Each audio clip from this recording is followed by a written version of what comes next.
action, let's go. trouble 찾으러. Bismillahirrahmanirrahim. Assalamualaikum warahmatullahi wabarakatuh. Selamat malam semuanya. Salam sejahtera bagi kita semua. Perkenalkan, nama saya Sipa Salsabila. Saya adalah mahasiswa Universitas Pancasakti Bekasi dengan nomor induk mahasiswa yaitu 2892250004 dari Fakultas Ekonomi dan Bisnis, Program Studi Manajemen. Di video kali ini saya akan membahas salah satu materi dari mata kuliah Manajemen Keuangan, yaitu materinya tentang manajemen kas.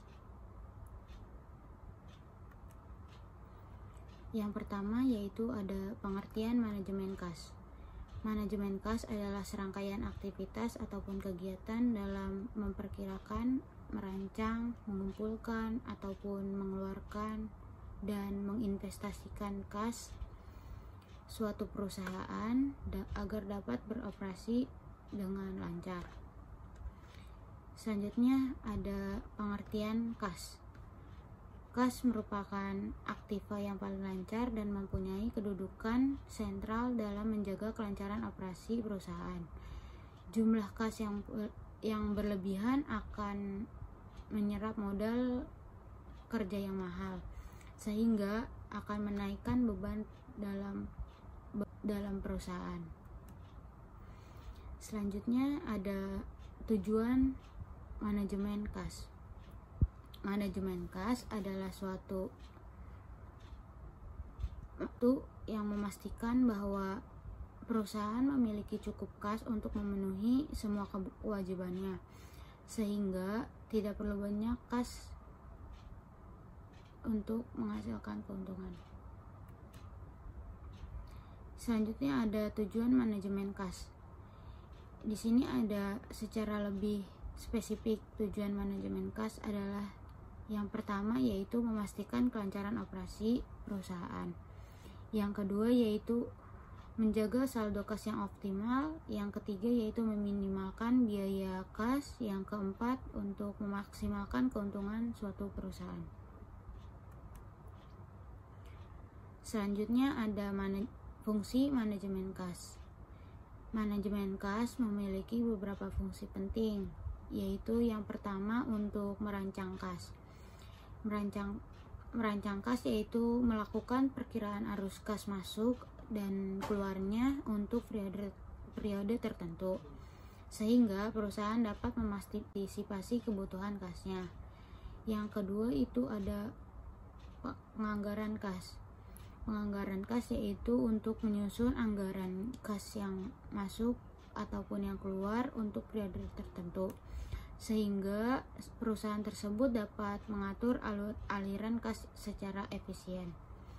Yang ketiga yaitu mengelola kas. Dengan melakukan pengelolaan kas secara efektif, perusahaan dapat menjaga saldo kas yang lebih optimal. Selanjutnya yaitu memantau kas.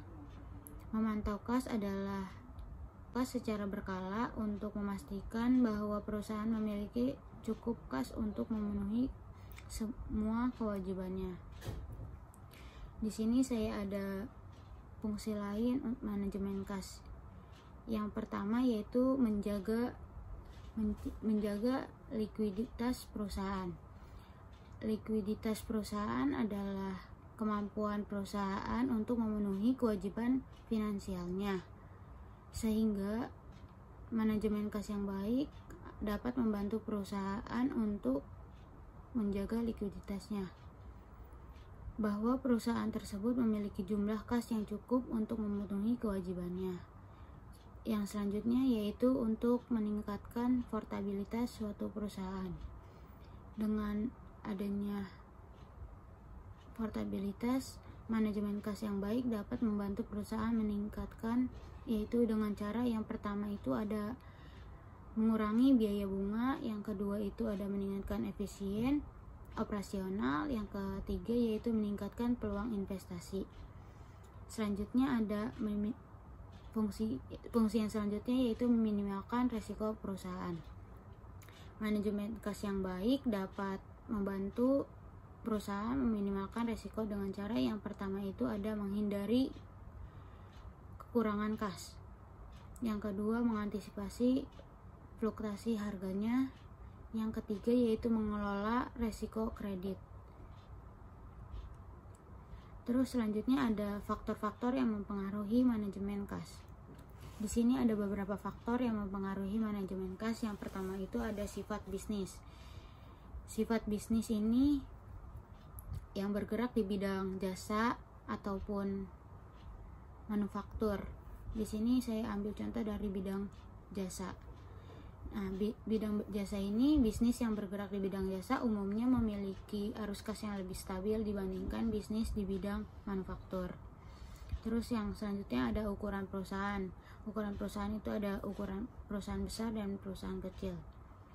Di perusahaan besar ini umumnya memiliki kebutuhan kas yang lebih besar dibandingkan perusahaan kecil. Yang ketiga itu ada siklus operasi. Nah, siklus operasi ini lebih panjang, akan membutuhkan kas yang lebih banyak. Jadi sebaliknya, misalkan siklus operasinya lebih kecil, mungkin akan membutuhkan kasnya juga yang lebih kecil. Terus yang selanjutnya itu ada yang keempat, kebijakan kredit. Di sebuah perusahaan itu bisa memberikan kredit kepada pelanggannya yang akan membutuhkan kas yang lebih banyak. Selanjutnya itu ada kebijakan independen.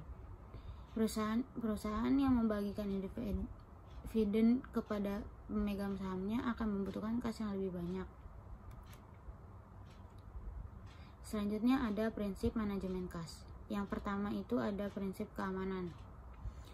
Prinsip keamanan ini yang harus ditanamkan di dalam prinsip manajemen kas, yaitu dengan cara kita harus menyimpan kas, disimpan secara aman untuk menghindari resiko kehilangan ataupun pencurian. Yang kedua itu ada prinsip efisiensi. Prinsip efisiensi ini kas harus digunakan secara efektif untuk mencapai tujuan suatu perusahaan tersebut.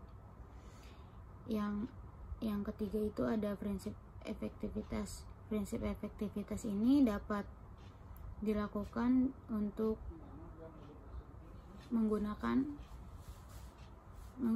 dengan cara suatu kasnya dapat. Prinsip efektivitas yaitu kasnya harus digunakan secara efektif untuk mencapai tujuan tersebut. Selanjutnya itu ada proses manajemen kas. Nih, dan di proses manajemen kas ini terdiri dari beberapa tahapan. Yang pertama itu peramalan arus kas. Nih, di tahap ini dilakukan untuk memperkirakan arus kas yang masuk dan keluar perusahaan selama periode tertentu. Selanjutnya yang kedua itu perencanaan kas. Tahap ini dilakukan untuk menyusun anggaran kas berdasarkan hasil peramalan arus kas. Yang ketiga itu ada pengelolaan kas. Tahap ini dilakukan untuk mengelola kas perusahaan secara efektif dan efisien. Memantau kas. Tahap ini yang keempat itu memantau kas. Tahap ini dilakukan untuk memantau arus kas secara berkala untuk memastikan bahwa suatu perusahaan memiliki cukup kas untuk memenuhi semua kewajibannya. Yang selanjutnya ada teknik manajemen kas. Di sini ada beberapa teknik manajemen kas yang dapat digunakan oleh perusahaan, yaitu yang pertama mengelola persediaan. Perusahaan tersebut dapat mengelola persediaannya dengan lebih baik untuk mengurangi kebutuhan kas. Yang kedua, mengelola piutang. Perusahaan dapat mengelola piutang pelanggan dengan lebih baik untuk mempercepat penerimaan kas. Yang ketiga itu ada pengelolaan hutang. Perusahaan dapat mengelola hutang-hutangnya dengan lebih baik untuk memperlambat pengeluaran kas. Yang keempat itu ada investasi kas. Di perusahaan tersebut dapat menginvestasikan kasnya dengan instrumen keuangan untuk mendapatkan keuntungan tersebut. Yang selanjutnya yaitu kesimpulan.